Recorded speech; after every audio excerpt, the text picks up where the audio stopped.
At my sister's wedding, her groom said, "Let's hope her life choices don't rub off on you." I pretended not to hear. But then my brother-in-law pulled me aside and said, "You might want to stay for what's about to happen during the vows. You might want to stay for what's about to happen during the vows."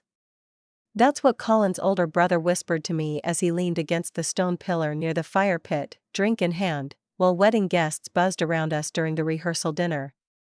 It took me a few seconds to understand what he meant. And even then, I wasn't sure if it was some kind of joke or warning. But looking back, that moment feels like the last flash of lightning before the sky tears open. Let me take you back to how this all started. My name's Adriana. I'm 39, divorced, and a middle school art teacher living in Flagstaff, Arizona. My sister, Marisol, is 3 years younger than me, and she's always been the dreamer between us. Where I always played it safe, she floated through life like someone constantly following her own soundtrack. She moved cities like some people change wardrobes: Chicago, Portland, Taos, Santa Fe. Always looking for the next version of herself. And Colin? He was none of those things. They met 2 years ago at a business seminar she attended on a whim. He was giving a presentation on real estate tax benefits. She told me later she'd barely listened to the talk but was intrigued by how together he seemed. He wore tailored suits, spoke with conviction, and never once seemed to second-guess himself. That, she said, was new for her. I met him 6 months later at Thanksgiving. My gut reaction? I didn't like him. Something about how he looked through you when he asked questions. Like he was searching for flaws to index. He called me practical, which I've since learned is his code for emotionally guarded. He asked why I got divorced, and when I gave a vague but honest answer about growing apart, he responded with, "So you just gave up?" I smiled politely and changed the subject. I didn't want to be the angry older sister who didn't approve of her sibling's fiancé. I figured maybe I was just being overprotective. Fast forward to this past spring. They got engaged after a trip to Colorado. Marisol called me on the way back, giddy and out of breath. He surprised me. Pulled off the highway to a mountain overlook, and there was champagne and music, and oh my God, Adri, the ring is enormous. I wanted to be happy for her. I really did. I swallowed every doubt I had and said, "That sounds amazing. Congratulations." Because that's what sisters do. Even when your stomach turns and something feels off. The wedding was scheduled for late September in Santa Fe, a place that had always been special to Marisol. She'd lived there for a year when she was 27, working at a cooperative gallery. She said the air felt more forgiving there. I never quite understood that phrase until I visited again. The venue was stunning, an old ranch turned boutique in with adobe walls, desert gardens, and wide, open skies. It was small, about 60 guests. Mostly Colin's friends and family, a few from her past life, and me. The rehearsal dinner was where it all started unraveling. It was one of those nights that felt like it should be perfect. String lights overhead, long tables with linen runners, soft music drifting between conversations. I sat near the edge of the courtyard, sipping a gin and tonic and watching Marisol throw her head back laughing at something. For a moment, I wanted to believe she was truly happy. Then Colin slid into the seat next to me. I gave him a polite nod. "Enjoying yourself?" he asked, glancing around as if he'd orchestrated the whole evening. "It's a beautiful place," I said, keeping my tone neutral. He leaned in, glass of whiskey in hand. "Let's just hope her life choices don't rub off on you." I paused. "Excuse me?" "You know," he said, casually, "the whole bohemian, flaky thing. I figured since you've been through a divorce, you'd be more grounded. There are moments when your body has a physical reaction before your brain catches up." My stomach twisted, my palms went cold. I wanted to throw my drink in his face. But I didn't. I just said, "Wow," stood up, and walked away. I found Lawrence's brother about 20 minutes later, leaning against a pillar with a drink and an easy smirk. "He's not subtle, is he?" he said. "Have you heard of it?" Lawrence shrugged. I've known him longer than anyone. That comment was tame compared to what he says in private. I raised a brow. Then why are you here? Because she deserves better. And someone needs to be here when the other shoe drops. Then he gave me that cryptic line, you might want to stay for what's about to happen during the vows. That night, I couldn't sleep. I lay in bed in the tiny abode guest room, the fan humming above me, trying to decide whether to tell Marisol. But what would I say? That her fiancé insulted me and might pull a stunt during their ceremony? She'd call me dramatic. She'd say I was projecting my own history onto her relationship. So I did what I always do. I swallowed my discomfort. The next day was warm, dry, with that high desert light that makes everything look slightly more golden than it really is. I helped Marisol get ready. She looked beautifully ethereal, even. Her dress wasn't traditional white but a soft champagne, with tiny gold-threaded flowers stitched across the bodice. She was nervous. Not cold feet, but fidgety. A little too eager to please. She kept saying things like, "This is the right thing, right? I mean, this is what grown-ups do." I nodded, and smiled, and said, "You're going to be fine." I hated how I said it. Like I was reassuring a child before a school play. When the ceremony started, I sat near the front with a few of her friends from Portland. The altar was set beneath a massive cottonwood tree, its branches stretching out like open arms. The air was still. Marisol walked down the aisle to a string quartet version of Here Comes the Sun. She was glowing. Then came the vows. She went first. Her voice trembled, but she spoke from the heart. She talked about loving Colin's discipline, his steadiness, and how he anchored her.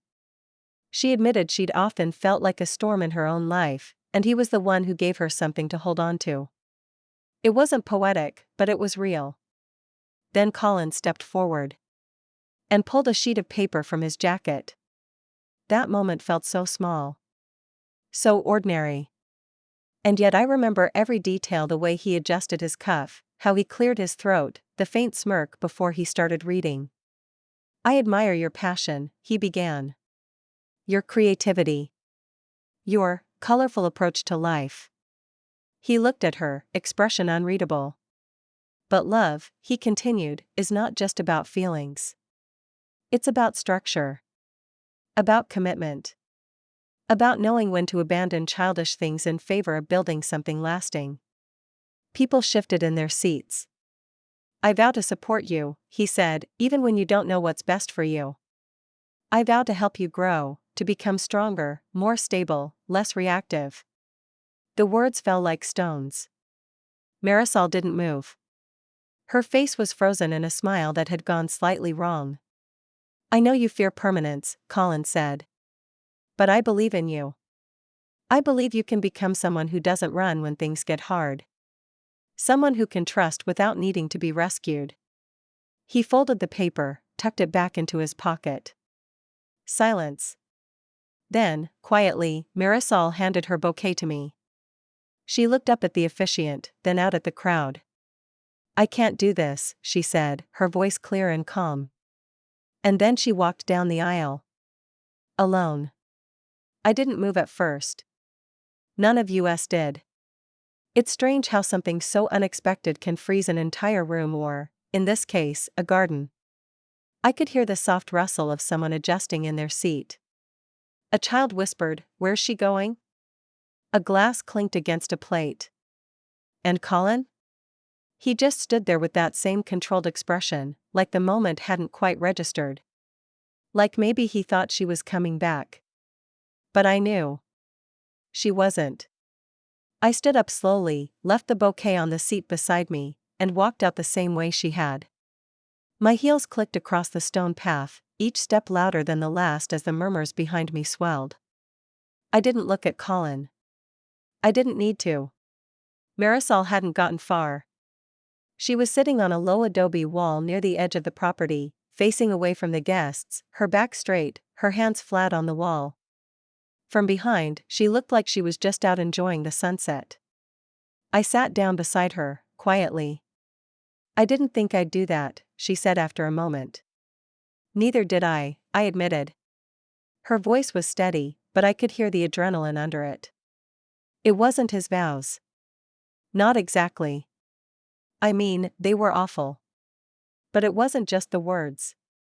It was that he said them like he believed they were kind. Like he thought he was doing me a favor. I nodded. I kept waiting to feel regret, she continued, but it never came. Just relief. That hit me. Relief at her own wedding. How long had she been ignoring the signs? How long had she been trying to convince herself this was what she wanted? You were right, she said suddenly, glancing sideways at me. You never said anything out loud, but I could feel it every time you looked at him. You didn't like him. No, I said simply. I didn't. She tilted her head back, looking at the fading sky. God, I'm so embarrassed. Don't be. You didn't marry him. I almost did. She paused. I wanted to. Because I thought that meant I was finally enough. Or stable. Or whatever word makes other people stop judging you. That's when it clicked how much of her choice had been about perception. Not love. Not excitement. But this desperate attempt to prove she wasn't flighty, or selfish, or whatever our parents had always quietly implied about her. We sat there in silence for a while, until the sounds of laughter and clinking glasses drifted toward us from the reception area. Someone had turned the music back on. The band, I guess, figured they might as well earn their paycheck. Marisol let out a bitter chuckle. Can you believe they're carrying on like nothing happened? People don't know what to do with discomfort, I said. It's easier to pretend. A few minutes later, Lawrence approached us slowly, his hands in his pockets. He nodded to me, then to her. You okay? He asked Marisol. She squinted at him, sizing him up. You knew he was going to say something like that.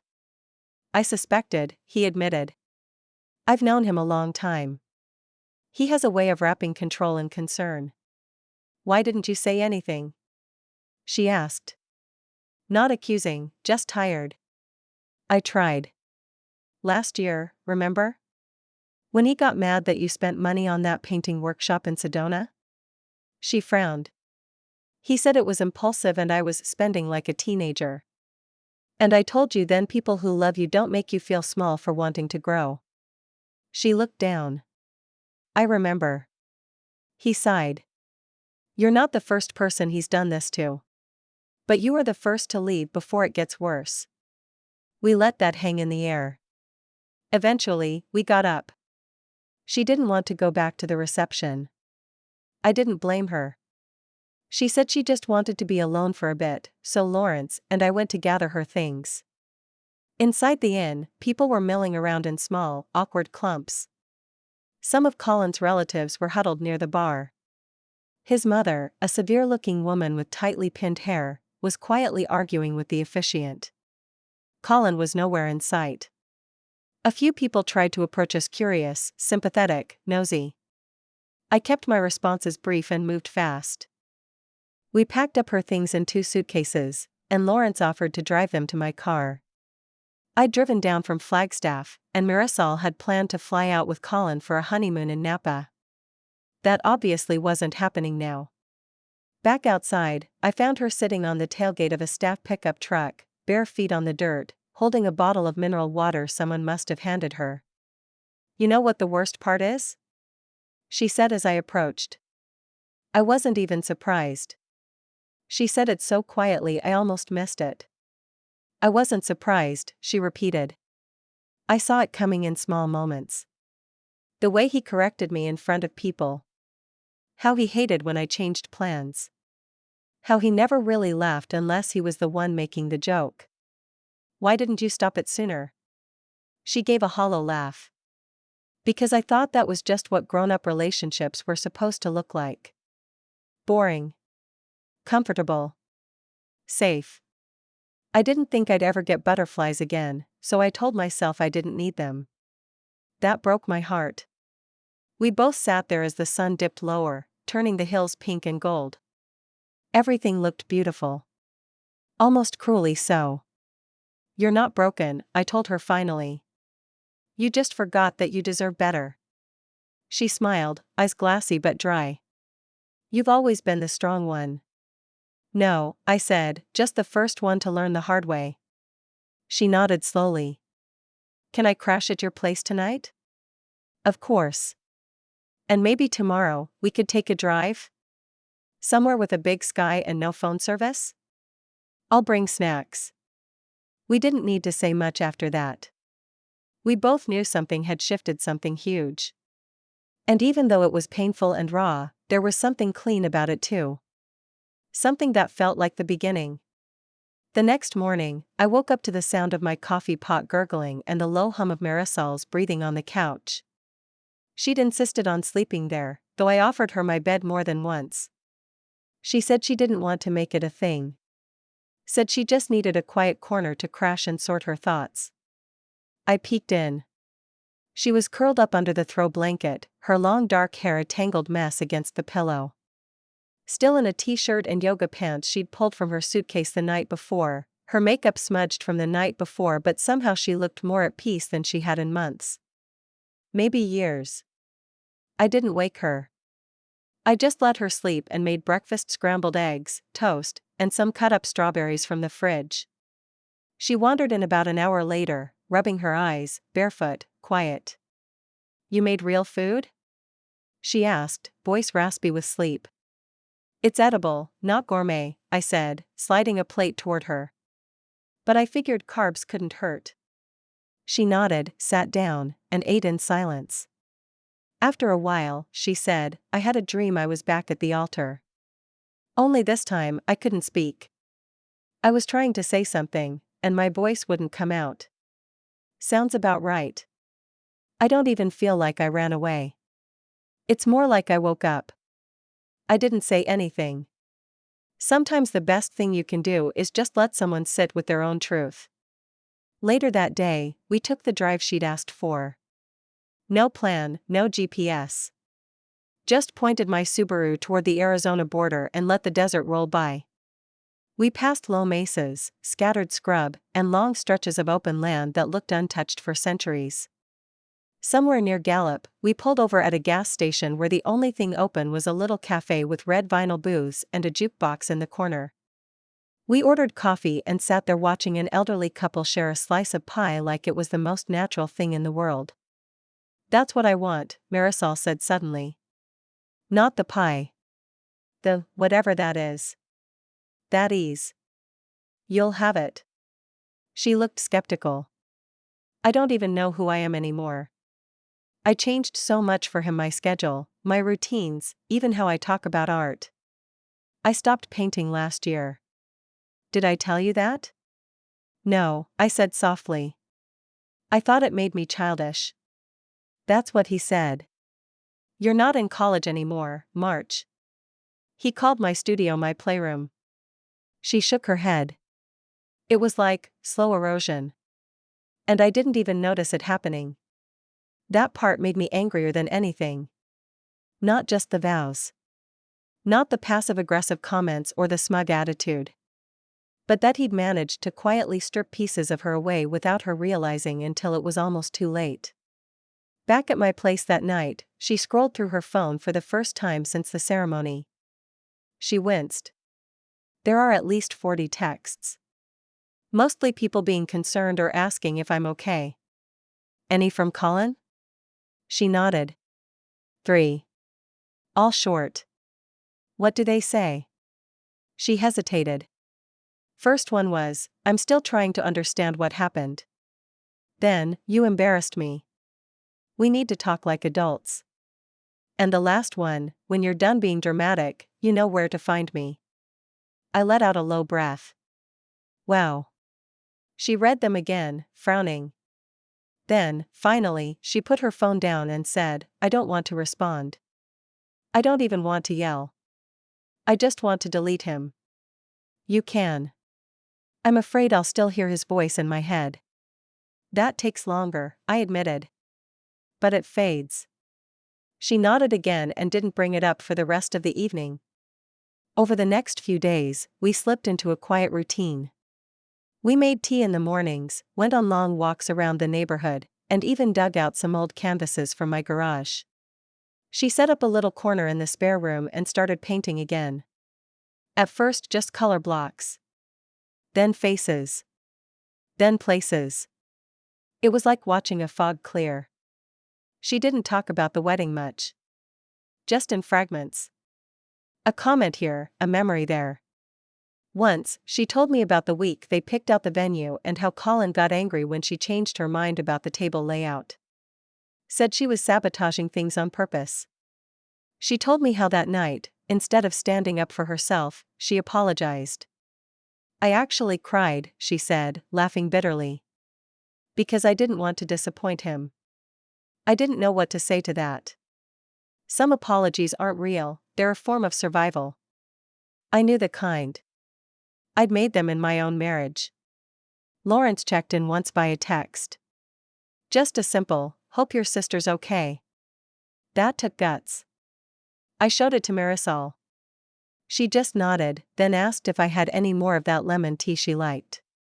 Colin tried calling twice. She blocked the number. Then he emailed her. It was several paragraphs long. I read it over her shoulder. The usual manipulation dressed up as concern. He said he forgave her for panicking, that he understood people with unstable pasts often react irrationally under pressure, and that he was still willing to move forward with some guidance from a couples therapist. It was clinical. Condescending. And exactly what we expected. She didn't respond. Instead, she closed the laptop and said, I think I need to get out of Arizona for a while. Reset. Where are you thinking? I don't know yet. Somewhere green. Maybe Vermont. Or Oregon. I just want trees and quiet and no one who knows me. I smiled. Back to the forest, huh? I need it. Just for a little while. And so the plan formed slowly. A road trip. A few stops. No commitments, no big declarations. Just distance and fresh air. The weekend before she left, we went to a bookstore downtown. She picked out a few novels, a new journal, and a stack of postcards. I'm going to send you one from every stop, she said. Better than a group chat, I said. She smiled. It was small, but real. Marisol left on a foggy Wednesday morning, her little SUV packed with art supplies, notebooks, a camp stove, and more books than clothes. She hugged me tightly before getting in, her fingers trembling slightly but her eyes clear. I'll be fine, she said, more to herself than to me. I know, I replied. And you'll be better than fine. She drove away with the windows down, hair whipping in the wind. I stood in the driveway until the car disappeared around the curve. Then I went inside and cried not out of sadness, but relief. She was free. Over the next 6 weeks, she kept her word. I received a postcard every few days. One from Taos with a watercolor sketch of the mountains. Another from Boulder. She described a small cafe she loved, where she met an old woman who taught her how to make elderberry syrup. Then came Vermont, where she stayed in a guest cabin behind an artist's retreat and painted in silence for hours. I'm remembering how I used to feel, one card said, written in her elegant cursive. Not who I used to be, just how I used to feel. There's a difference. She didn't talk about Colin. Not until she reached Portland. That card was different. Less poetic. More direct. I ran into someone who knows him, she wrote. A woman named Ruth. Said she used to date him. We only talked for 10 minutes, but it was enough. He did to her what he did to me. And she said, if I could go back, I wouldn't walk. I'd run. You were lucky to get out. A few days later, she called me. Her voice was calm, but there was an undertone of something sharper. Energy. Focus.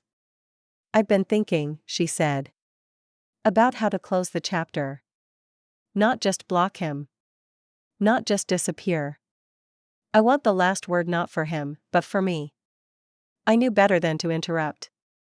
I just listened. He keeps trying to rebuild his reputation. I heard he's joining the board of some nonprofit for women's business mentorship. Can you believe that?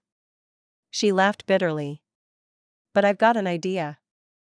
And it's not cruel. Just revealing. The next week, she returned to Flagstaff, full of purpose. She stayed with me again. This time, she took the bedroom. She drafted a letter professional, calm, and devastatingly honest. It wasn't to Colin. It was to the board of the nonprofit he was trying to get involved with. In it, she described her relationship with him not dramatically, not bitterly. Just a clear, factual recounting of what it was like to live under the thumb of someone who dressed up emotional manipulation as love. She didn't accuse him of torment. She didn't need to. Her words painted the picture.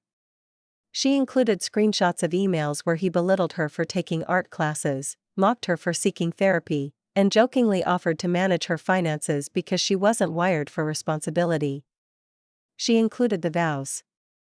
Yes, she had saved a photo of them, taken by a friend who thought it was cute that Colin was nervous and wanted a cheat sheet. She ended the letter with this: "You are, of course, free to bring him on board. But I ask you to consider whether someone who constantly undermines, belittles, and controls the women closest to him is the kind of man you want mentoring ambitious women trying to build their futures." She didn't sign it with bitterness. She signed it, sincerely, Marisol D., former fiancé. And she mailed it. A week later, she got a reply. A short, professional email from the board chair thanking her for the letter and informing her that Colin's invitation had been rescinded in light of new information. They wished her healing and peace. We celebrated with champagne and homemade flatbread pizza on my porch. It wasn't about vengeance.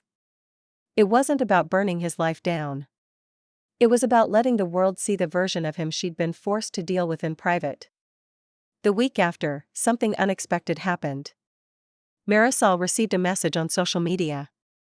From one of Colin's exes, someone she hadn't met. "Thank you," it said. "I heard what you did. I wish I'd had the nerve to say something. You probably saved someone." That was the moment I saw it in her eyes. Closure. Not the kind wrapped in romance or grand gestures. The kind that comes when you finally hear your own voice louder than theirs. 2 months later, Marisol rented a studio space in a shared arts building back in Flagstaff. She didn't move in with me, she got her own apartment nearby. Said she needed space and sunlight and a place where she could open all the windows at once. I visited her one day in that new studio. It smelled like turpentine and cedarwood. Paintbrushes were lined up like little soldiers, and a canvas stood near the window, half-finished, vibrant. She was barefoot, covered in specks of teal and orange, smiling with that quiet, knowing calm she used to have when we were kids. "How's the revenge tour?" I teased. She grinned. "It's not a tour. Just a one-stop, send-off performance." Then she looked down at the canvas and said, "He's gone. Not just from my phone. From my head." And I believed her.